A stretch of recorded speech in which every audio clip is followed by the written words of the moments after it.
Welcome to the Property Couch, where each week you get to listen to two of Australia's leading experts. Bryce Holdaway, co-host of Location Australia on Foxtel's Lifestyle Channel, co-host of Escape from the City on the ABC, and partner of Empower Wealth Advisory. Ben Kingsley, chair of Property Investors Council of Australia and the founder of Empower Wealth Advisory, named the 2018 and 2019 Property Advisory Firm of the Year. Stay tuned as they bring you the insider's guide to property, finance and money management.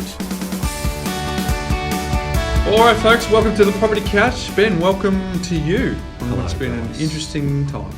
Hello, Bryce. How are you? Yes, I am well. Are you auditioning for late night radio? No, I'm just expressing calm. Calm. And, calm in this moment of uncertainty and high anxiety. I'm just going to be calm because I'm also ready to act.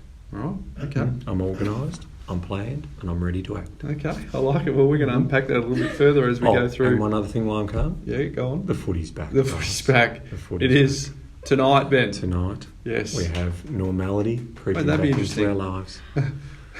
Yes. Like, Go the Pies. take away Fremantle's advantage, why don't you? Like, we rely on a home ground advantage with our supporters giving it up to you, Yes. Black and White Army. So, Yes, I'm calm because I'm informed, Bryce.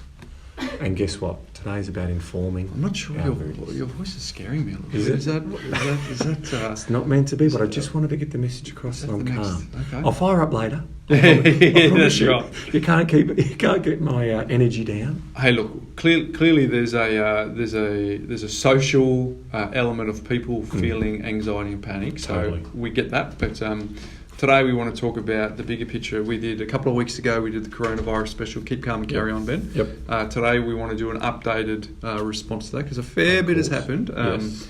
And with this pandemic, it really does happen hour by hour. But Yep. we will go into that, folks, and we're looking forward to chatting to you. But my Mindset Minute, Ben, today Yes. is it's a revisit of one that I've done previously, Ben. But I think it's really important. The message is really important to understand what happens when there's contagion. So it was the man who sold very good hot dogs. There once was a man who lived by the side of the road and sold hot dogs, Ben. He was hard of hearing, so he had no radio, Ben. He had trouble with his eyes, so he read no newspapers. And of course, Ben, he didn't look at television. But he sold very, very good hot dogs. He put up signs on the highway telling everyone how good they were. He stood on the side of the road and cried out to all the passers-by, "Buy a hot dog! They are the best in town."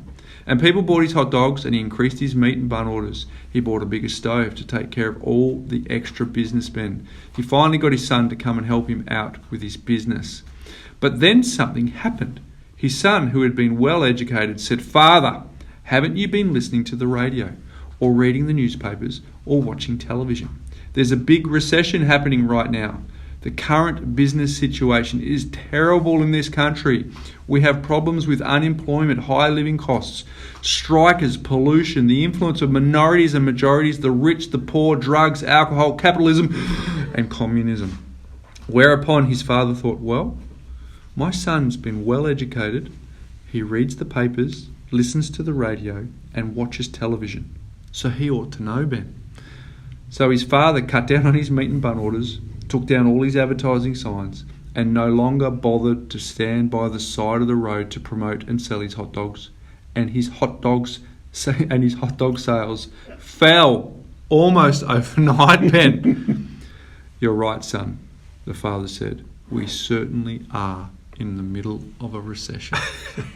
Wow. So, and one of our listeners. Yeah, one of our listeners, Frank. Thank you for that, Frank, for sending that through. But so I guess I thought that was important to understand that there is contagion. There is very real effects to a portion of our economy, Ben. Yes. Casual workers, people in entertainment, tourism. There are people who. So I am by no means belittling Totally. what is happening. We need to acknowledge those people who are finding it tough. Yes. And they can't necessarily see light at the moment. And that does cause a little bit of anxiety, Yes. right? So Yep. So make no mistake, we get that, right? But what I also want to talk about is social contagion, Ben, because Yes. we are experiencing a pandemic in the world of social media, which of all the strengths of social media, perhaps some of the negativity is the social contagion that comes. Because if I'm feeling anxiety, Ben, it's very easy for me to pass that anxiety on to you, not only in face-to-face contact at 1.5 metres distance, but also via social media, right? Yes. And that creates a loop. So if I'm fearful, I can pass the fearful on to you. So what that does is it creates that social contagion. And then what happens if you add social contagion plus anxiety, it leads to panic. So i.e. the toilet paper. I remember where I was, Ben, when Princess Diana passed away, and I also remember where I was when you told me that your wife rang and said, Ben, there's no toilet paper in Coles or Woolies in Kensington. And I just remember looking at you going, what? Yeah. And so I just thought it was must have been specific. And then all of a sudden we had this social contagion. Why toilet paper? Can anyone explain? Tissues, maybe understood, but why toilet paper? Largely because we have a social contagion. Is it just reduced to Australia? No. It's happening all around the world. Stories last night in America, people are clearing shelves in US supermarkets. So the news feed is what. So not only is the traditional news feed, but our news feed in our social media is well and truly fueling the anxiety. So I get that, right? So what I want to say to folks is I thought it's important that we find a way to navigate through the uncertainty that is the coronavirus, because I think a lot of people are feeling this joint energy that comes around feeling uncertain, right? So I went and researched, had a listen to a guy by the name of Dr. Judson Brewer. He said the only way out is through, so that's good to know, and we'll talk about this later, but we're seeing that China is actually coming through this, so there's good to know that there is actually a model to know that we actually will get out of it. But he said there's 3 steps that you need to take, Ben. Number 1 is you need to map out the habit loop and create an awareness around what that habit loop is. So I just noticed, I'm worrying. Okay, so that's the number 1 step. I'm worrying. He was talking about the cue being the fear, the behaviour equals the worry, and unfortunately the worry gives us something to do, Ben.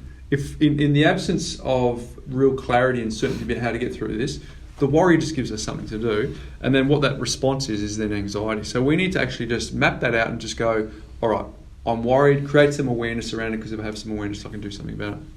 Number 2 is we want to then determine the reward hierarchy.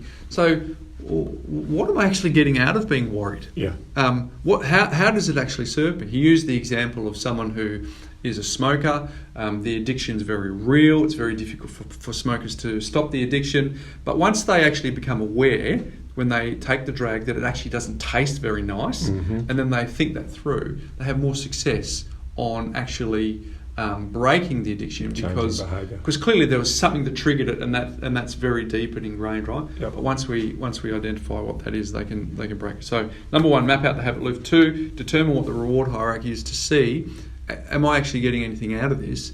Because then 3 is to get a better, bigger, better offer. So his suggestion, and I thought was brilliant, is find anything else that feels better. So in these times, calm and connection, Ben.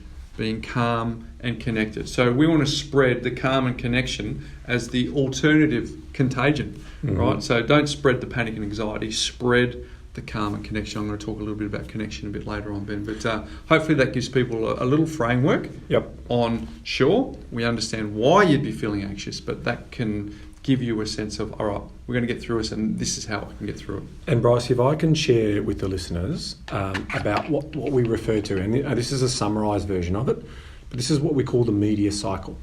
Okay, so this is how newspapers and media make their money. Now, make no mistake, media have a job to do, to tell a story and to keep us informed, but that job has changed significantly as they compete for what we call the eyeball economy, which is where the dollars and the revenues are at to keep them afloat. So what they do is the first part of the cycle is scare them. Yep. Okay, so that's fear sells, so scare them.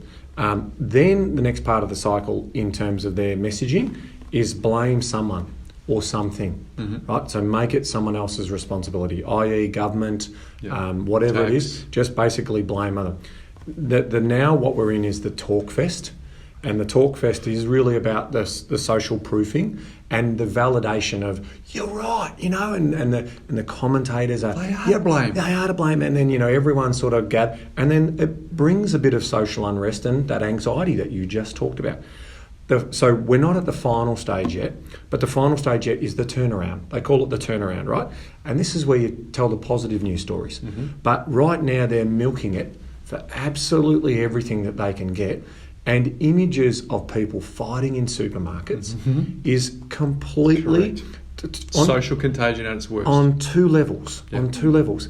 It is so isolated that it does not represent the broader community. And this is why I'm very calm at the moment, because when I turn to the data, when I turn to the facts, I just wash out all that noise.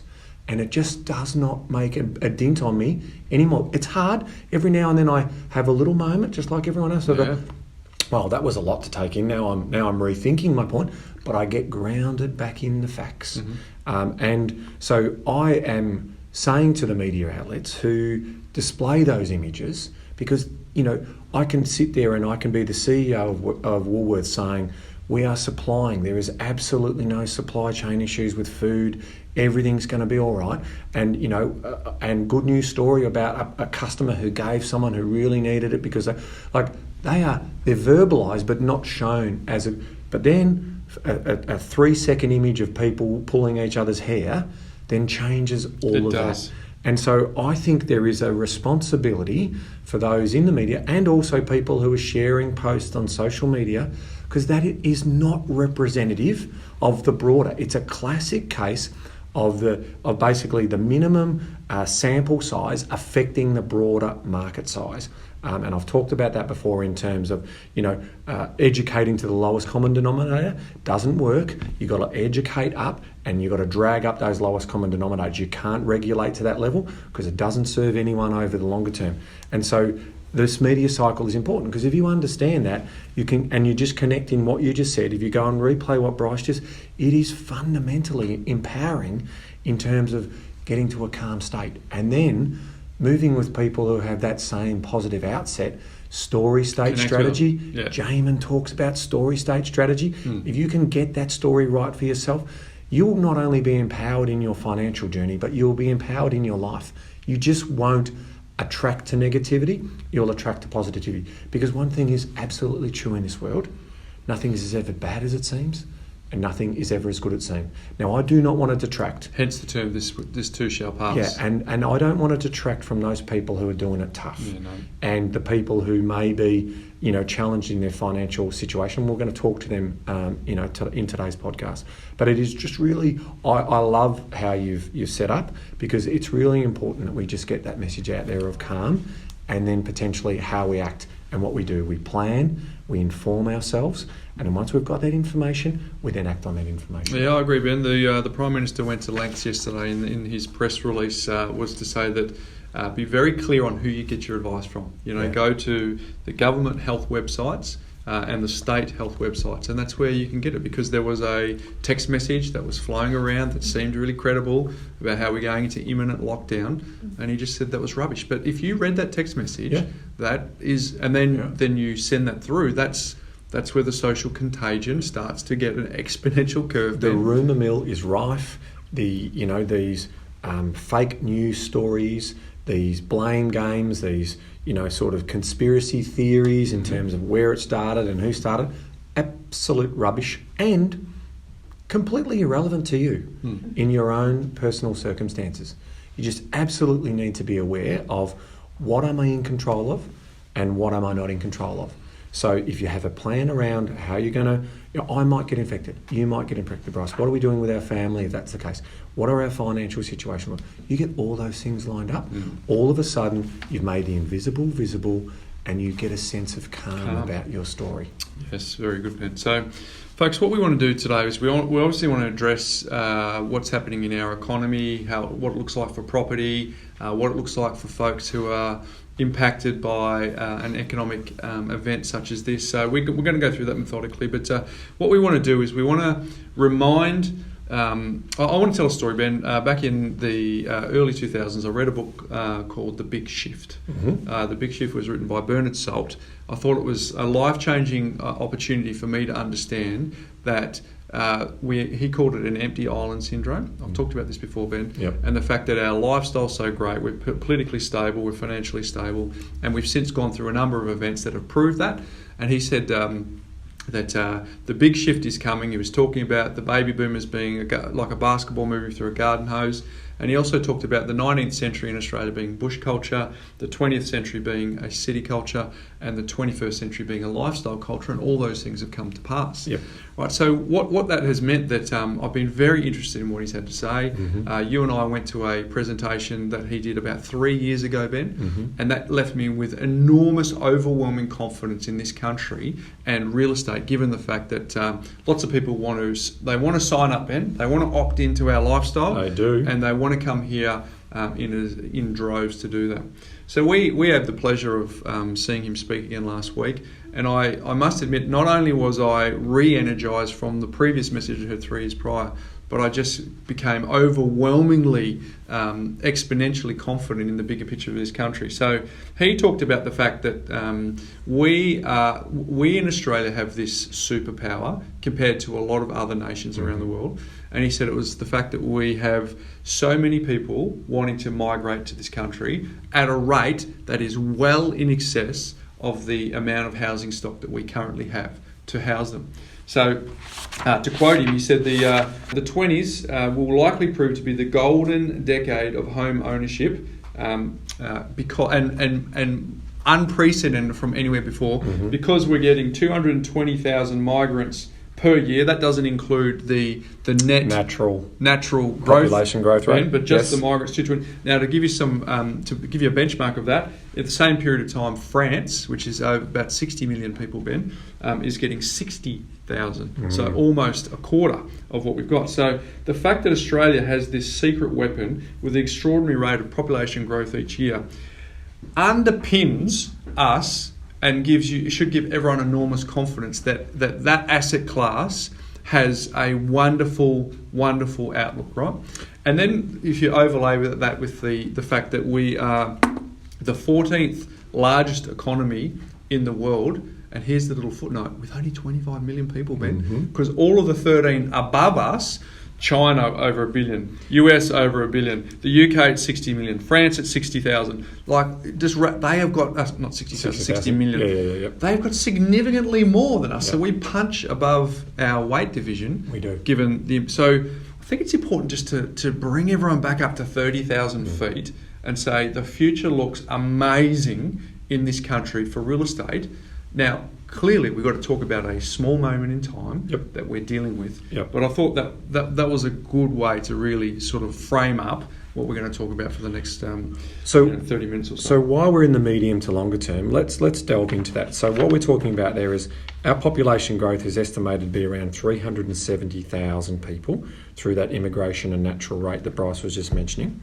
Now, to put that into context from the supply side, we at the moment, coming off the back of what was a very big property boom through 15 to 17, we're producing over 200,000 new dwellings.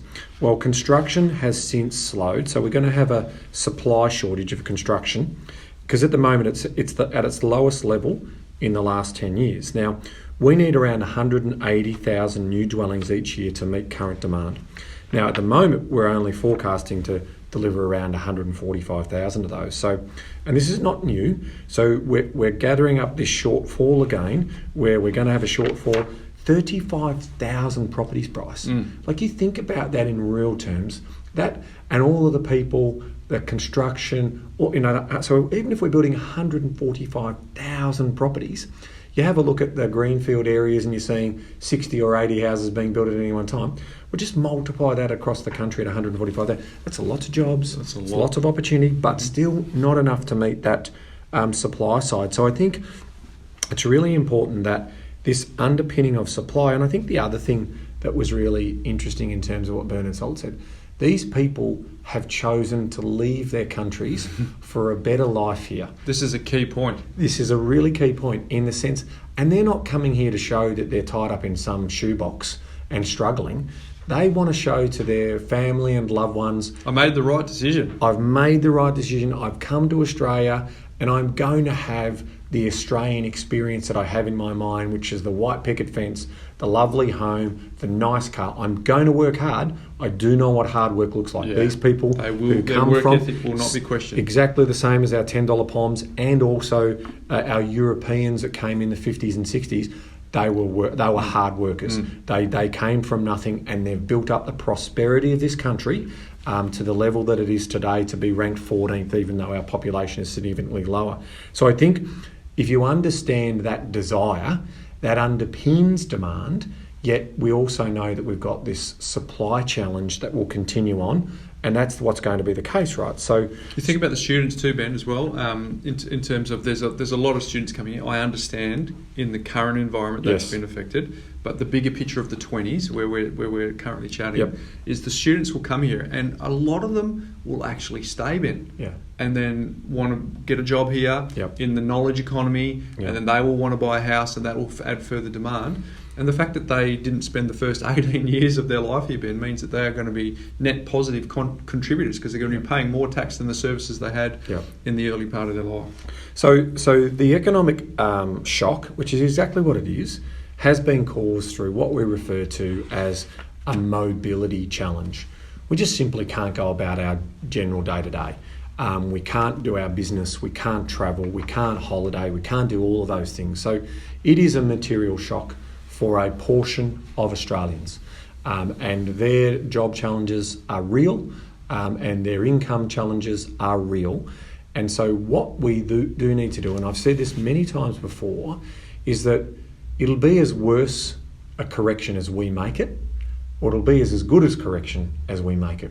We, as a group, a collective group of people, are ultimately in control. So when we were talking about, a couple of weeks ago, I said, if you're going to go out and buy that mattress, go out and buy that mattress. But if you stop buying that mattress, then ultimately you are adding to that. So if we talk ourselves down and continue with this anxiety and negativity, then we will make this vision, that talk fest, a reality for ourselves. We don't need to do that. We don't need to do that because it is a supply side story. And I talk about the media cycle. Once mobility comes back in, and that's going to come through not a vaccine. Everyone's looking over the hill for this vaccine, which is too far away. But there is some really, really positive news stories, and we're seeing some more data coming out tomorrow around treatments. So there has never, ever in this world been a more coordinated global response of medical and science, and the rush and the 24/7 program they're working on to potentially get us to a situation where we have a treatment program. Because the current treatment program, as we know, is basically ventilation to try and it's care and upkeep, but just ventilation. What we're talking about here is they've identified 55 potential drugs that they believe will have some positive effect. And these are drugs that are already potentially being proven on humans. Now, there will be efficacy and care taken. They are not going to rush this through, but some of the signs on some of these things, so it's a bit like HIV and the AIDS virus and those types of things, they still don't have a cure for AIDS, but they have treatment programs where people don't die anymore. They live long, fulfilling lives. So think about it in two phases. Treatment will come, and when treatment comes, and if they get the mortality rate down to a flu level, the world opens back up again and we just catch up on ourselves. And that's why it's very much a short-term impact, not anything further than that. Now, there are some people who are the marginalised few who aren't part of the sort of 95% that'll get through, so we're obviously concerned for them. Absolutely. And clearly some stuff for the economy as well, which we will go into a bit deeper. But Ben, I just wanted to sort of talk about a couple of things why I'm confident in the property market in the 20s. Sure. One, we talked about the population growth story. Yes. You talked about the lack of housing supply. We've got low interest rates, likely to head lower, and not likely to increase for some time. So you've got a scenario where the yield is actually matching or better than the price that you're paying for finance, which is unprecedented. I think you need to really labour this point, Bryce. Yeah. Like it is... Unprecedented. So just to get this, right? the holding costs of interest rates, we'll see a rate cut today. Most likely, we're recording this in the morning, it'll be out in the afternoon, but another 25 basis points, so our cash rate will get down to 25 basis points. So I'll just give you context. Buying rates for P&I will be around 3 to 3.5%, right? Interest-only rates will be around 3.5 to 4%. What's the current yield you can get on mass properties across Australia at the moment, Bryce? Yeah, about that, a little less in the big cities, a little more in some of the minors, yep. So we have never, and I repeat, never ever seen a situation where our interest rate is aligned to the yield that we're getting on a property. Mm-hmm. It's uncharted territory. And what does that correlate to? Well, it just means holding costs are a lot lower. So it means that potentially it is a demand trigger, potentially, for the property market. Yeah, no, so clearly we've got that scenario with the rates. Owner-occupier demand remains strong. We talked about the aspirational nature of the migrants coming here. The Australians still have a very strong culture around, I want to live in my own castle. Yep. Now, what that looks like is changing, Ben, from a quarter-acre block to some people being happy in high density, but they still want to have that sense of home ownership. 100%. There's also a trend, Ben, towards less people per dwelling. So you think about some of our team, even within our own group here, some of them live on their own, some of them live as a 2, you and I live as a 4, but the trend is certainly towards... All by choice. Less people per dwelling, which increases the demand. And the last one for me, Ben, at a headline level, is the rent-vestor movement, the rent-vestor generation. So you've got people who still have that aspiration to live in their own house, but you've also got a crew of a certain portion who want lifestyle, who are happy to rent and at some point maybe get an investment property, or there's just an increasing demand from tenants as well. So to me, they provide a very, very strong underpinning for residential real estate in Australia, across the country, in the 20s. Long term. Brilliant stuff. So, but Bryce, I'm hearing you, but you're still not dealing with the here and now. Mm-hmm. You're still telling me, so I get all of that, but I'm so worried about the here and now, and this is again why we need to remain calm. So yes, let's acknowledge a couple of things. It is likely there will be job losses. There is likely that some businesses who were, bobbing along the bottom in terms may not be able to get through this period. That's true. However, it is very clear that the governments and the banks will ensure that this short-term disruption, that they will do everything within their power to ensure that people retain their properties. You're already hearing the CEOs of the bank saying, we do not want to do mortgage foreclosures. We understand that this is in fact, the ANZ CEO came onto radio yesterday and said, we understand that this is a temporary challenge, not like it's a recession or a GFC, it's a temporary challenge. So we will work where best we can with customers who are good credit and have demonstrated over a long period of time that their business is sustainable. Yeah. We'll go and work with them to help them trade through it. The UK last night released their stimulus package, second stage of it, and the governor, Andrew, whatever it takes. That he says, I made it very clear, whatever it takes to keep businesses employing people and also to make sure that people keep their homes, because they do know, everyone understands that from an economic standpoint, that property underpins the economy. So it's protected at the ballot box. Ben. Correct. So they know as custodians, the government and all the economic custodians in residential area understand that it's too important that the overall economic health of any country, not just Australia, they won't let it fail. So they will not let the residential market fail. So people are sort of saying, but there'll be a mass number of people and there'll be all of these mortgagee sales. No, there won't, because the government will make sure that there'll be interest rate holidays, and they will do everything in this short period of time to get people through it, because they just know that it's not a demand-led correction, which then when you get a demand-led correction, you just let it play out, right? And then you do try and stimulate things. This is just a supply shock because mobility has stopped. So I think from that point of view, if we just know that they're not going to let it fail, and they could also, and this is also for tenants, depending on how bad it gets, there might be a tenancy package that they also release where they give them a one-off amount, which basically means that they can pay for their rent, for that short period that they might be out of work or the economic shock they're experiencing. So if you get through those, you then start coming into the buyer and seller activity for today, because we're trying to address these people's worries now, Yes. not into the long term. So we all know it's a good move long term, but why do I stay committed now? Yeah, well, the volatility in the share market is making property even seem more of a strong safe haven. Yeah.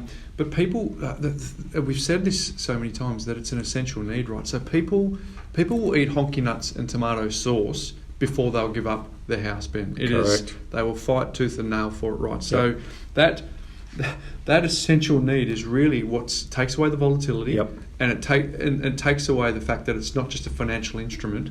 It serves its purpose as an investment instrument, but it serves its majority purpose as a roof over our heads. Yeah, so I think we need to articulate that. Well, I'm going to have a go at it anyway. In the stock market, I own a very slither of a company, right? A big multinational worth billions and billions, a very slither. Now, the ledger is obviously on the seller and the buyer side. If there's no buyers around at all, none, what do you think I do as a seller, Bryce? I panic and I go, there is no one willing to buy that. And all of a sudden, I only need one other person or one other seller to go, I'll set it up, $15 share price, right? But the buyers are at $13. There is no one in between. There is no market on the buyer side. On the seller side, he's sitting at $15. And he's saying, if anyone wants me, and then someone says no, and someone accepts that $13, boom. Straight. And then all of a sudden, like 13, 11, 12, 8, 7. And that is what happens in terms of irrational behaviour in a market that's heavily volatile. We don't see that in property, Bryce, and there's a couple of obviously good reasons why. It's an illiquid asset. It does take a long time to transact, but there's also a couple of important things when it comes to economic behaviour. So in terms of the study of behavioural economics, there has been lots of research done in two particular areas. One around loss aversion. So most of us don't want to give up on something that has been lost. And those people in the share market who haven't sold, they haven't lost a thing yet. No. If they stay for the longer term, the market should materialise itself and rational thought processes and business valuations will improve and those types of things will happen. But loss aversion is a big trigger where I might potentially, as you say before, take my property off the market because I have that. Now, the compounding thing to that is what we call the endowment effect. Now, the endowment effect is basically where if I think my thing's worth more than you're willing to pay, so this is basically willing to pay versus willing to accept. If I don't think I'm going to get a price for it, and I know in the short history that my property was worth a little bit more, I just won't accept it. And because I'm 100% in control of that transaction, it's not like the stock market, whereas I'm but one of many all playing in a live market.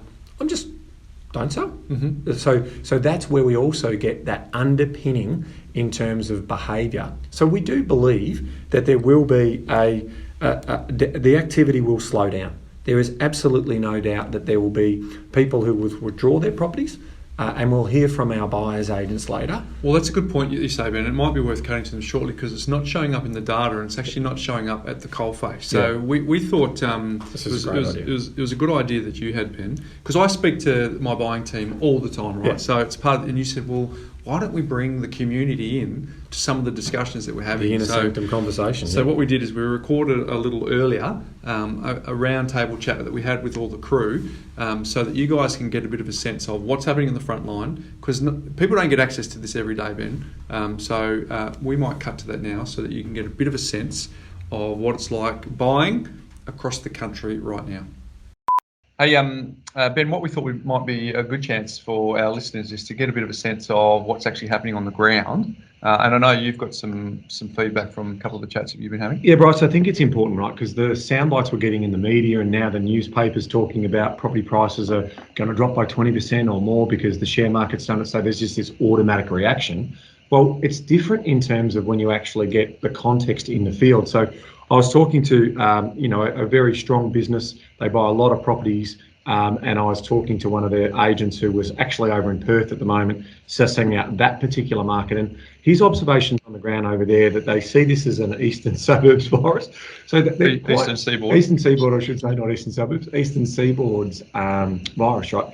And so they're not as concerned about that. But they're now starting to catch up in terms of what's happening now. So his feedback was he's just finding it a little bit challenging with stock.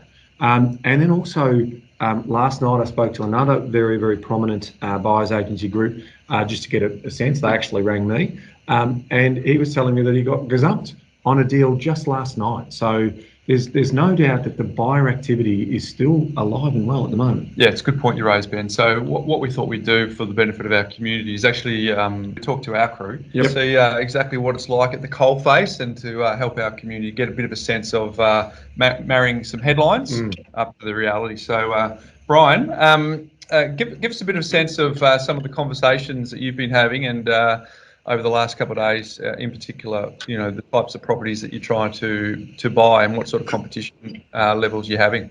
Yeah, the demand's still there with all the properties that we're buying. I bought one last night. We're still competing with, other people in the marketplace.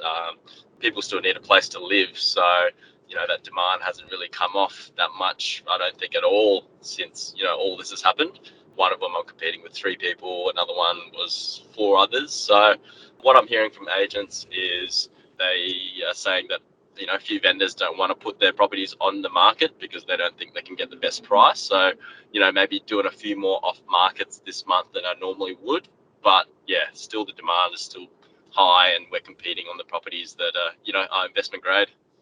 What about some of the conversations that you're having with real estate agents that they'd be reporting similar things in terms of the demand? Yeah, that's right. It's for them. I think the demand's still there. They're just organising. I think Brisbane, they're not doing open homes, and I think Coronis aren't doing open homes. They're doing virtual open homes. So they're still technically working very hard to get the deals done, and they're still getting sales through. It's just I think a matter of stock coming on as well. So less stock obviously is going to push the prices up if the demand stays the way it is. Yeah, and I guess the point there too is that real estate agents are being creative, Ben, in terms of they're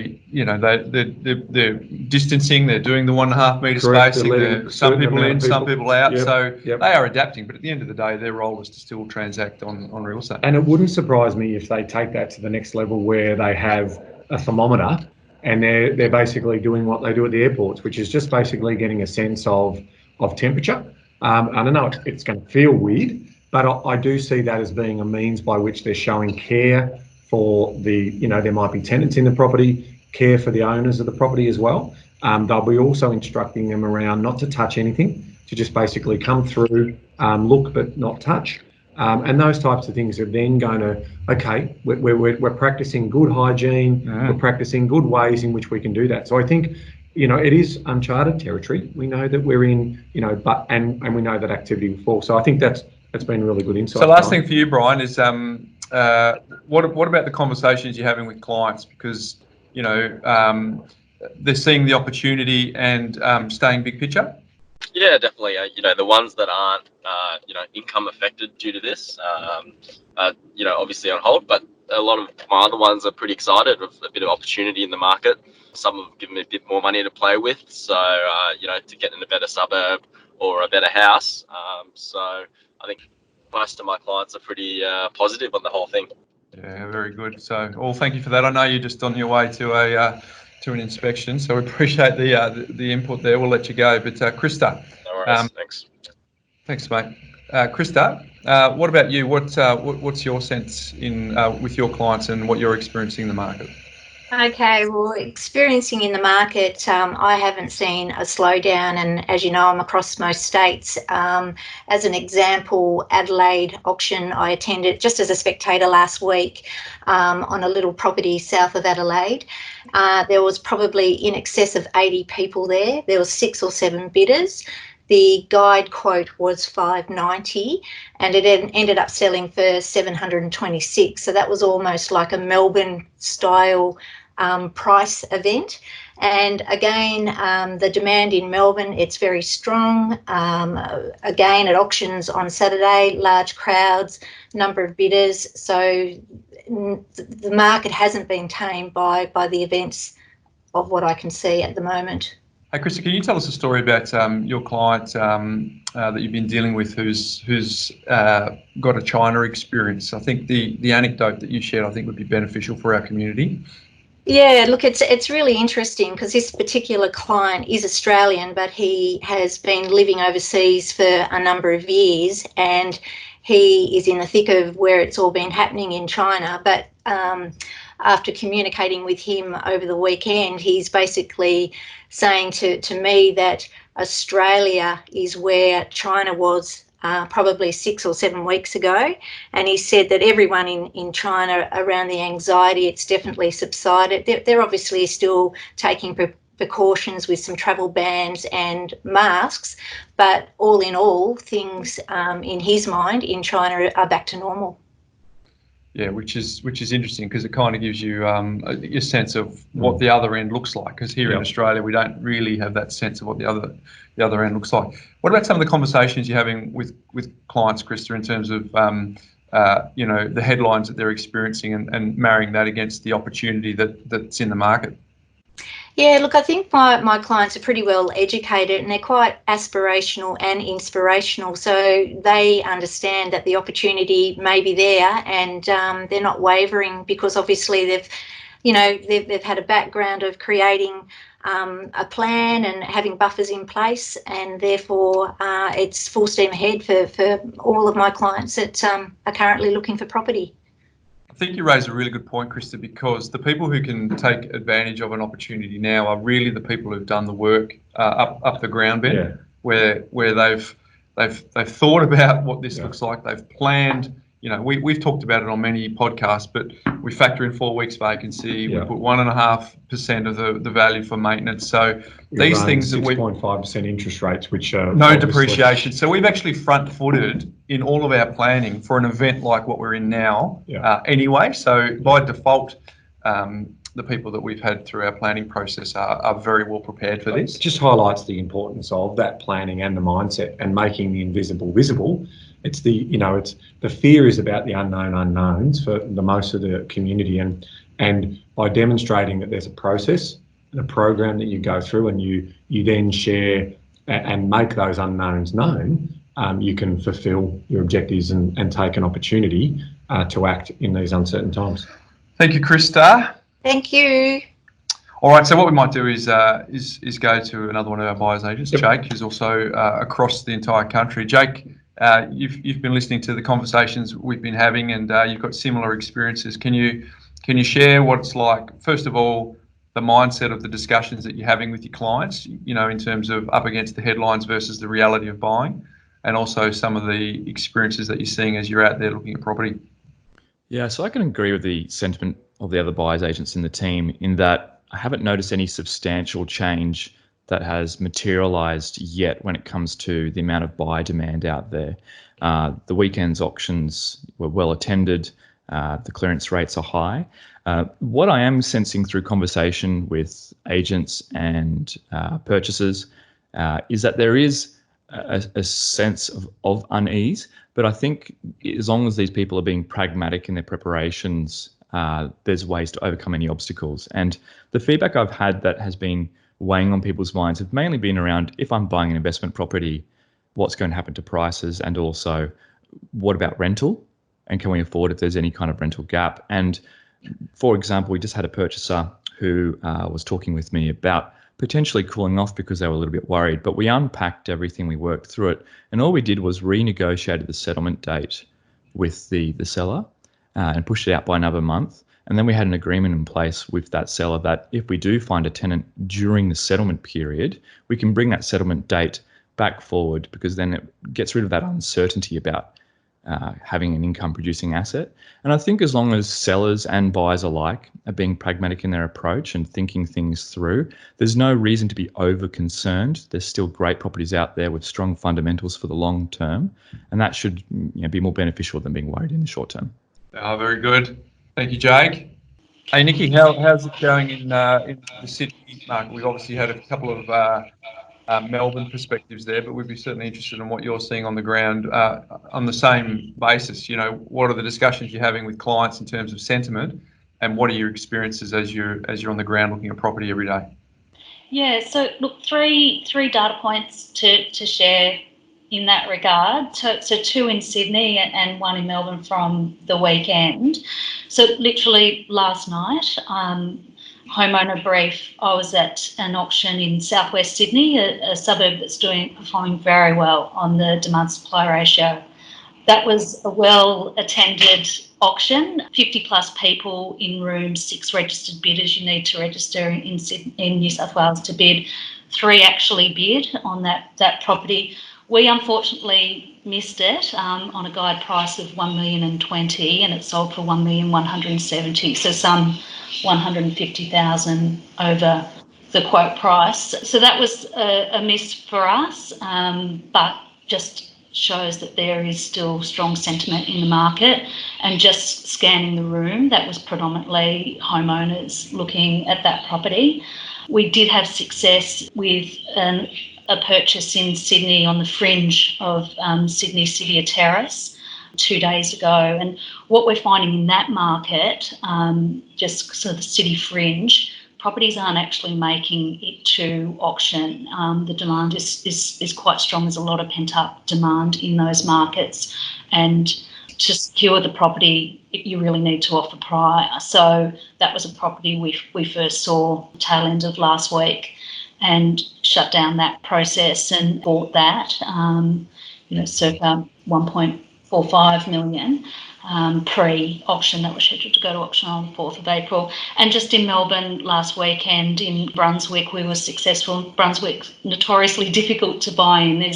There's a lot of demand to buy in that area, both homeowners and investors.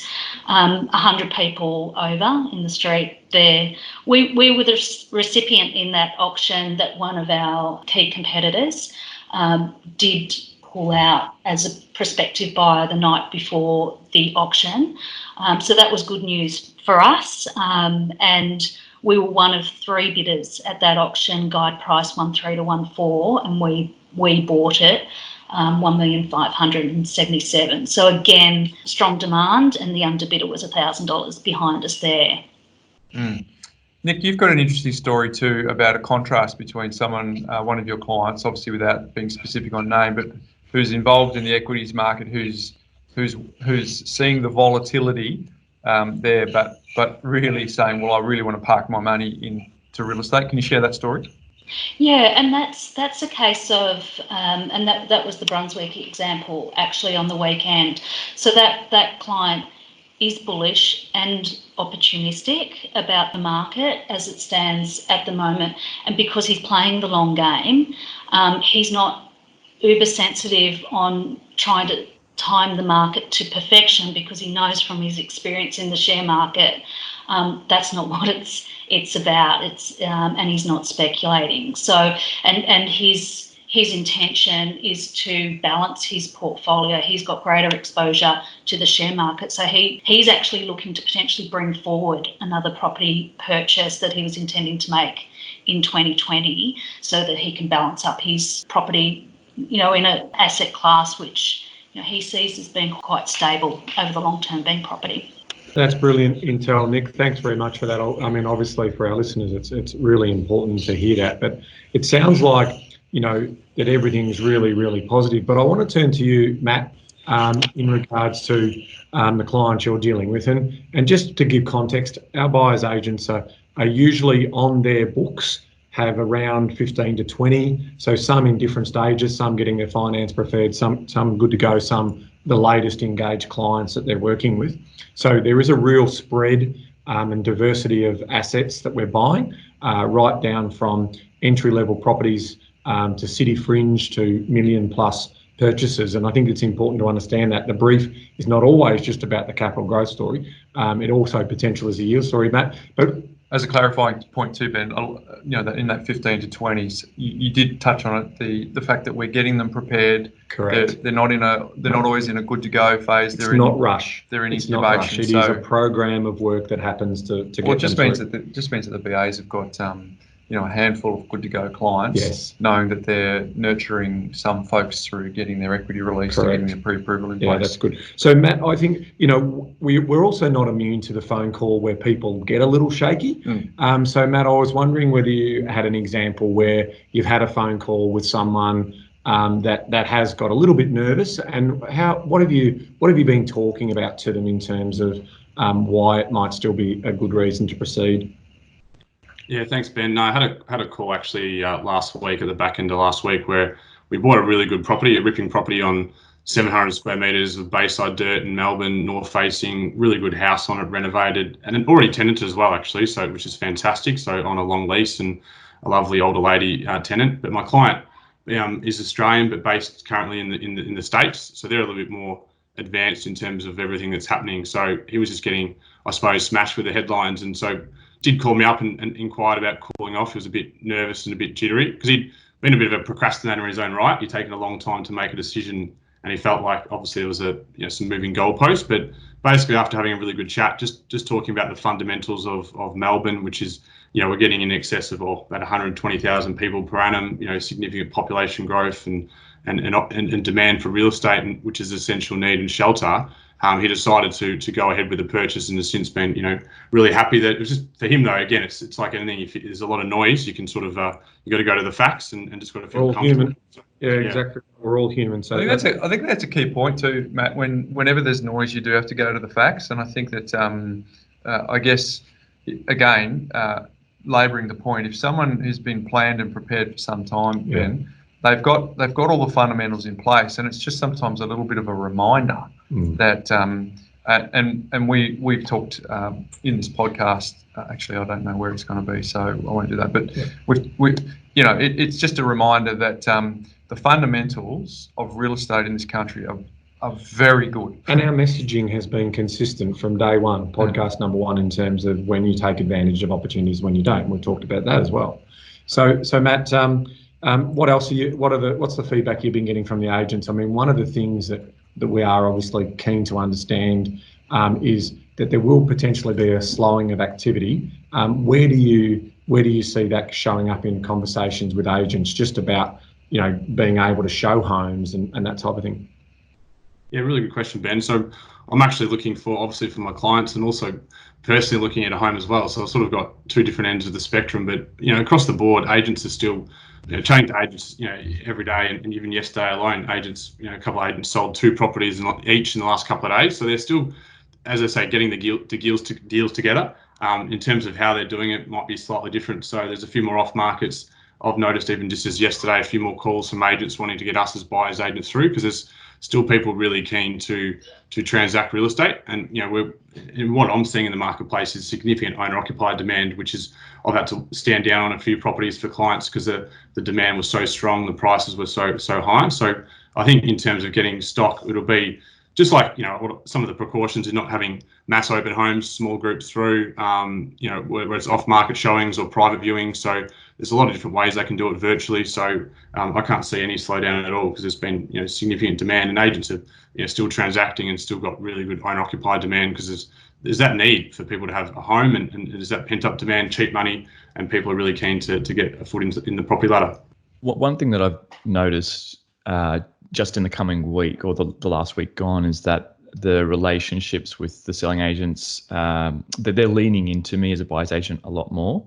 And I think, topping on what Matt said just then, it's mainly because they know that if things do slow down a little bit more, there's still going to be buyers out there, and they're going to be working to get the deals done for the sellers in the best, quickest kind of manner. So maybe some sellers out there don't want to go to auction anymore. They might want to sell off market or private sale, and agents are calling us as the first point of call. I think you do find in these uncertain times that there is a trend everywhere to go to the experts. We've been guided by our health experts in terms of the medical challenges and sort of health challenges that are presenting us right now. But it happens in everything. If you're unsure, you should always turn to the experienced experts who have been here before and have experienced that type of thing. So I think it's not a bad point that you make there, Jake. Thank you, Jake. Thank you. All right, folks, thanks for taking a little pause in your day. I know that you're out there in the trenches, talking to agents, talking to clients. looking at real estate, putting deals together. So appreciate you guys sharing your experience and what you're seeing In at the the field coalface insights, with the community.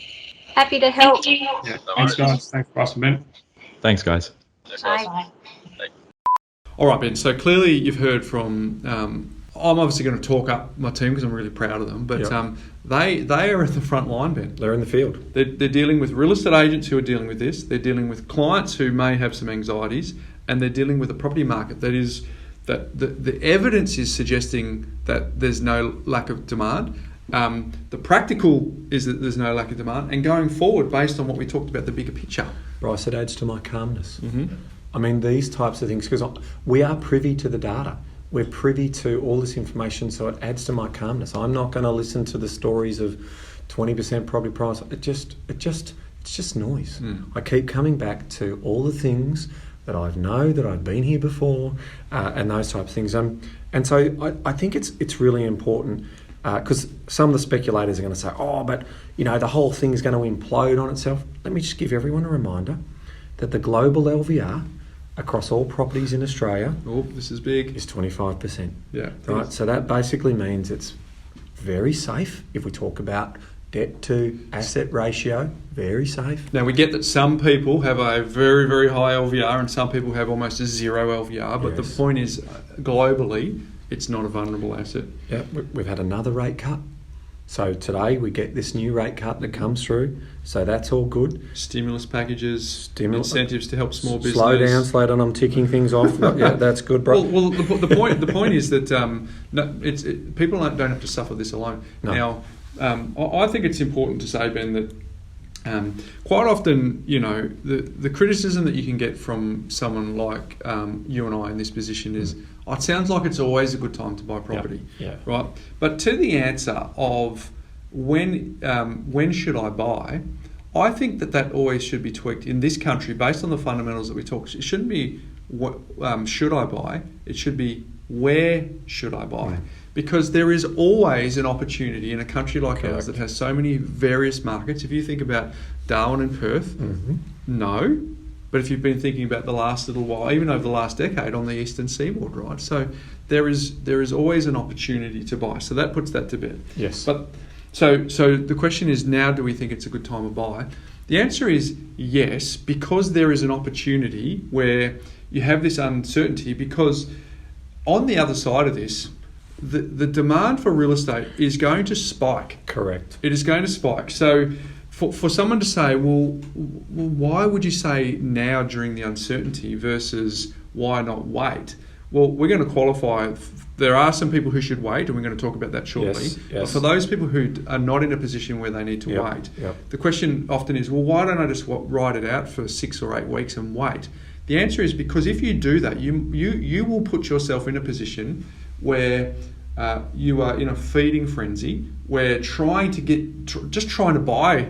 There's one thing to say, I want to buy real estate. Correct. And there's another thing to say, well, I've actually got to secure real estate. Those are two very separate things. When you have a very sharp increased spike in demand. So, and it might be a good segue for you to kick us off, Ben, in terms of who should buy and who shouldn't buy. But if you are one of those people who should buy, that is why. Because if the demand for a property was at 8 and it's now dropped down to 4, or it's even you had one that's had demand of 5 people, it's now dropped down to just 2. Yeah. With the outlook, that's where the opportunity exists, right? Yeah, I mean, we know that all of the fundamentals, let's throw the others in there so we round it out. Personal tax cuts, vacancy rates are falling. So we've got, and we had actually really strong buyer momentum up until this point. We saw our numbers up until February, 10.9% growth in 12 months in Sydney and 10.7% growth. That's capital growth. Add the rental yields on top of that and you're talking about 13, 14% overall returns. So we know all that. So I embed what you're saying here. It's like, I can't guarantee, nor could anyone who's sensible say that you're going to buy at the bottom. And is there going to be a dip, or if there's not going to be a dip? There will be some forced sellers, but I'm not sure that that's going to be concentrated enough into a particular location that I could see any real opportunity that I could say, right, that suburb there is going to have huge amounts of mortgagee sales and we can go and cherry pick that. I think it is spread across people who have got themselves in or living beyond their means anyway. So I come back to the fundamentals, which is, and this is, we have not said this any other time, any different than when we first started the podcast from day one, bro. When should I buy property? When I have security of my job and I have a good surplus and I know for the short to long term that my cash flows will support that, then you should buy property when you've got those ducks lined up. Oh, I hear you, Ben. Because we talk about 4 pillars of mastery, Ben, and let's be honest, 3 of them get most of the headlines, and one's the poor cousin, which is defence, right? Yeah. But what I would say is, if you have mastered the pillar of defence, those are the people who are, with the caveat of the job security. Yes, we'll come to that. Those are the people who are poised to actually do something now. Because if you think about the planning that we put in place, Ben, we always make sure that that there's 4 weeks of vacancy factored in. Mm-hmm. A lot of the properties we have, once the changeover happens, it doesn't have that vacancy, right? No. We don't put any depreciation in. We're very conservative on the interest rates. We also factor in 1.5% of the value for maintenance, because we're buying an imperfect asset, Ben. It's not like a share certificate we put in the bottom drawer. Correct. A house at some point may have a hot water system that needs to be replaced. We're buying established property, so by nature we're buying stuff that will need to be turned over and maintained, right? So we've been preparing in our modelling for this anyway, in terms of that defence. Well, I mentioned it before, 6.5% interest rates. Now, I've just told you before that they are going to be as low as 3% or even a 2 in front of some of them for P&I. Now, so that's 3 times the conservative buffers that you will need to be able to get through this time period. So, Australians, we don't Google interest rates around the globe in terms of housing interest rates, and you'll be mildly surprised at how expensive our interest rates are here. Like, we've got one of our particular staff members who lives in France. His interest rate for the remainder of his loan term is 2.89%. Nice. In Bordeaux, in France. So that's life of the loan, right? So we have expensive interest rates, but that's comes back to our story. We're an aspirational country and we have very, very high wealth. And with that comes margin. And there's a reason why our interest rates have been higher and why our inflation lives in that particular category. So we're going to get on to the people who are going to be affected by this, but let's just round out those people who should be looking to take opportunities now. And we're generalising here, so it's really important to understand. But if you are someone who is in science, medical, technology, potentially certain parts of transport and infrastructure around logistics, and any of the construction, infrastructure, engineering, most services, government, professional services, the likelihood is that you are the 60% of people who may not be affected by this. And I want to particularly highlight our emergency services people, our teachers, and all of those type of people. You guys do an amazing job, and you don't get paid what you should be paid. This may be your opportunity, and our nurses and all of those great people that do all this great work, but are government paid. This, if you've got good household budget, your money's in order, you've got good surplus, you've got equity in your property, this isn't a bad time to potentially see an opportunity where you can help your family go on that journey of financial transformation. So they're the people that we've been talking to now, that should see this as a potential opportunity, and you should get on to... And if you think about the discussion we have with the buyers agents, Ben, one of the directives we gave them is you talk to your clients, and you make sure that their security of employment is rock solid, which is, they've done that, right? Which is why they are then able to proceed out in the market. And some of them we've had to stand down. Like we've got some pilots. We have some people. Some pilots who obviously we know Qantas has just announced that they're grounding all international travel for the immediate term. So the reality is there that those people, it's right to stand down. So please don't push yourself into uncharted territory if you know that there's a little bit of uncertainty, and especially in hospitality. So we're getting into those industries now. Well, the people who don't. Yeah, the people who don't. Hospitality, travel, tourism, discretionary spending, retail, events, weddings, all of those types of areas are going to be significantly disrupted. And those people, we do feel for you. Business, sole traders. Yeah, the people who don't have the buffers and are exposed in that supply chain in terms of what those businesses look like. Your time is not now. And we're sorry that is the case, because what we do know about your next decade is there are ageing populations all around the world who are cashed up, and travel, tourism, hospitality, those types of things are going to have an amazing time once we get past this health crisis. So I think your time will come, but it's just not right now. And what we want to be talking to you about is exactly the same as what we want to be talking to the people who may see this uncertainty as an opportunity, and that is get onto the My Wealth portal, the Money Smarts platform, so tpc.moneysmarts.com.au. Basically get on there and do your finances. If things are slowing down and you do have to have a bit of time at home, then it's always good to grab the latest Netflix or whatever it is you're going to do. But please take a moment on both sides of the fence to basically do your numbers. If this is the jolt that you needed to basically look at your financial circumstances, we implore you to have a look at those and get some confidence around it.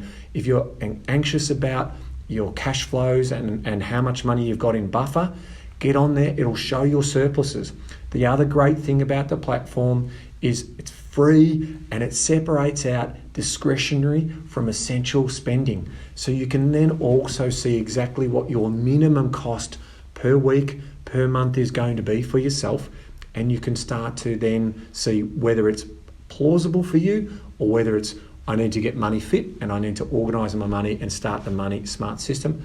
And what else do we have to support that, Bryce? Well said, Ben. So, because clearly we've got a group of people who aren't in a position. So you're quite right. So step number one is because we want to give out these resources for free, right? And we've been saying that for a while. So step number one is to go to makemoneysimpleagain.com.au and get the free book. Yep. Step number one, so that you've got the instruction manual. Step number two is to go to www.tpc.moneysmarts.com.au, right?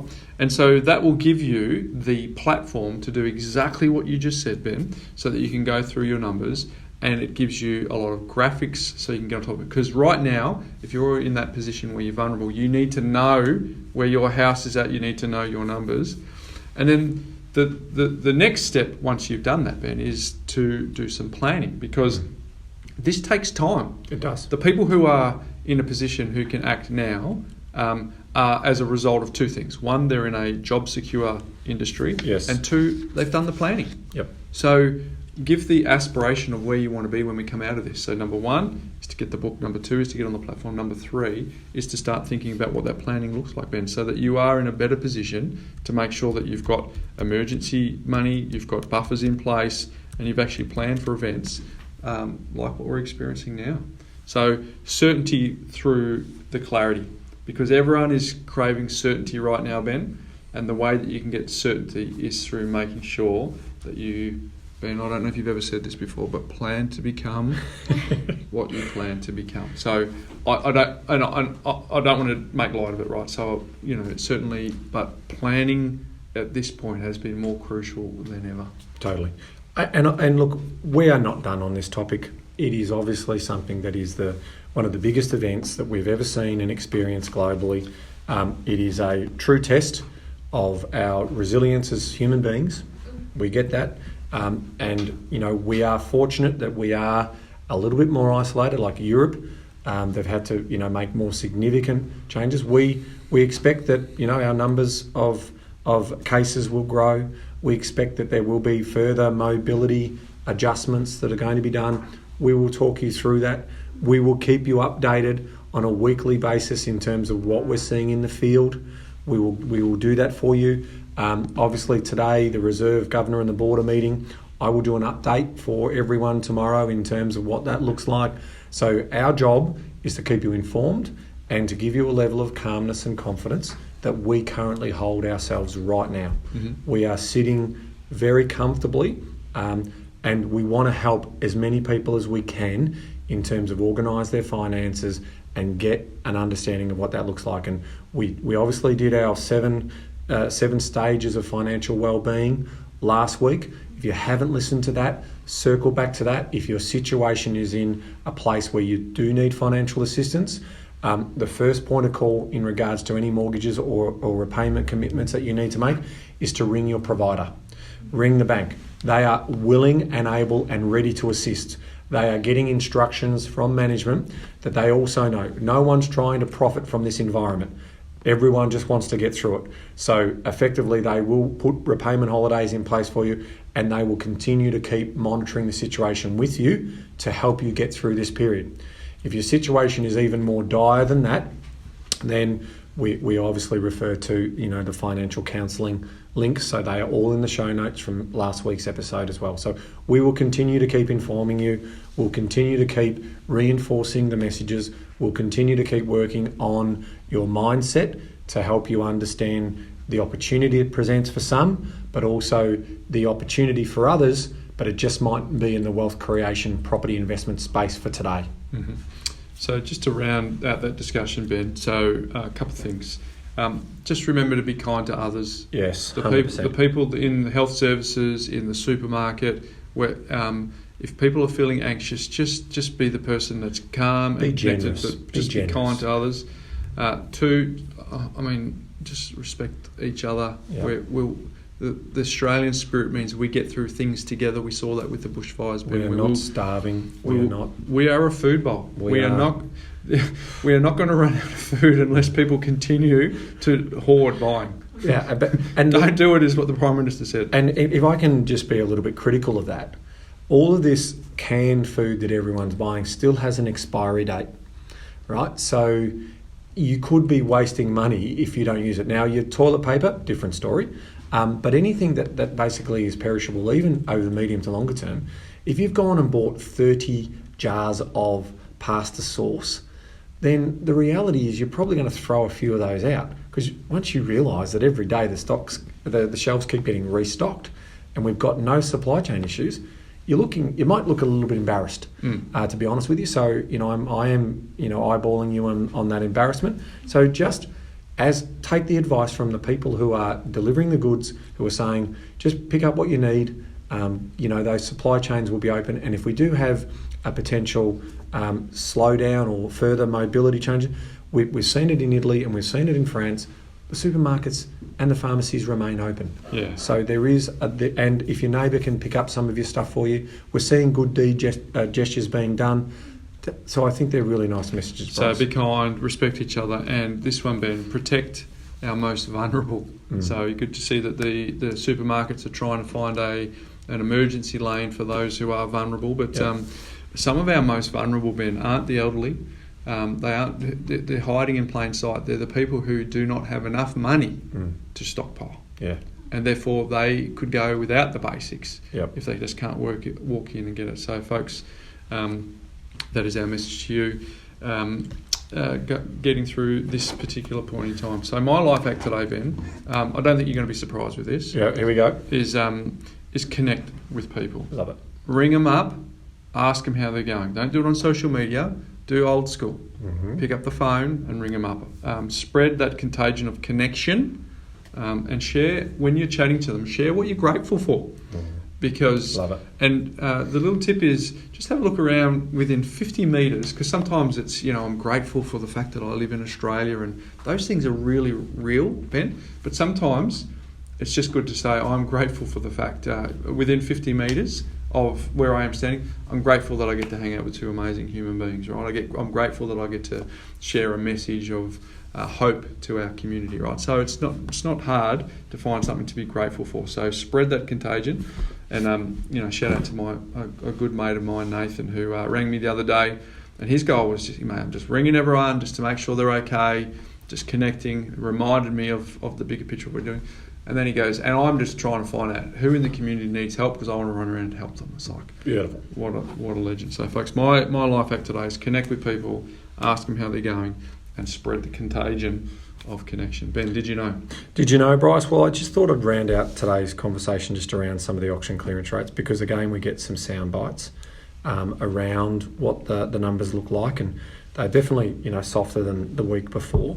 A difficult read the week before because you've got the Melbourne had the public holiday and the Labor Day public holiday. But I also want to highlight just some of the different regions of, and I'll just do Melbourne and Sydney, right, because they're our auction capitals. But Baulkham Hills and Hawkesbury, they did 62.5. Blacktown, 83.3% clearance rate last week. City and Inner South, 76%. Eastern Suburbs, 70%. Inner Southwest, 78. Inner West, 75. North Sydney and Hornsby, 76. Northern Beaches, 84. Parramatta, 80. Ryde, 81. Southwest, 63. And Sutherland, 72. So you can see when that's reported, that comes in at a clearance rate of 74.6 across Sydney. But you can see there's markets within markets, which is what you again reminded us of today, Bryce. In terms of the sub-regions of Melbourne, the inner area 71.4, inner east 65, inner south 80, northeast 65, northwest 70, outer east 76, southeast 60, west 72.6, and Mornington Peninsula 73.3. So with an overall clearance rate across Melbourne of 70.1%. So again, markets within markets, come back to the fundamentals. You will always buy in areas where the demand exceeds supply, and then over time, that property price will deliver hopefully a healthy return for you, whether you're owner occupier or whether you're an investor. We have a very, very positive future ahead of ourselves. Well, I like the calm voice that you rounded that off with, Ben. But before I kick it over to you, I just want to remind folks, don't solve a short-term problem with a long-term disaster. Mm-hmm. That applies equally to property as it does to shares. So, all right, Ben, so it's been a big episode. Hopefully that's given some people an opportunity just to take a deep breath and see the bigger picture. But until next week, mate. Well, Bryce, I'm calm, but I'm ready to act. So knowledge is empowering, and I'm going to act on it. Go Freo. See you next week, folks. Hey there folks, Bryce Holdaway here. Before you go, if you're new to our community and only listen to maybe a handful of episodes, I thoroughly recommend that you go all the way back to episode number 1, where we unpack all of the foundations when it comes to property investing. Now for those of you that might be a little bit time poor, I've got good news for you. We have a binge guide that you can download straight away, which summarises the first 20 episodes where Ben and I unpack the foundational pillars of the A, B, C, D, and so much more. And you can get that straight away. If you go to thepropertycouch.com.au/TPC20, you can download it and consume it whenever you want. It's completely free and available now. And for those of you, just a quick reminder that nothing we've spoken about today constitutes financial advice. We recommend that you reach out to your licensed professional advisor so that you can look at your unique circumstances before acting on any information. Now don't forget, go to thepropertycouch.com.au/TPC20 and get your binge guide today.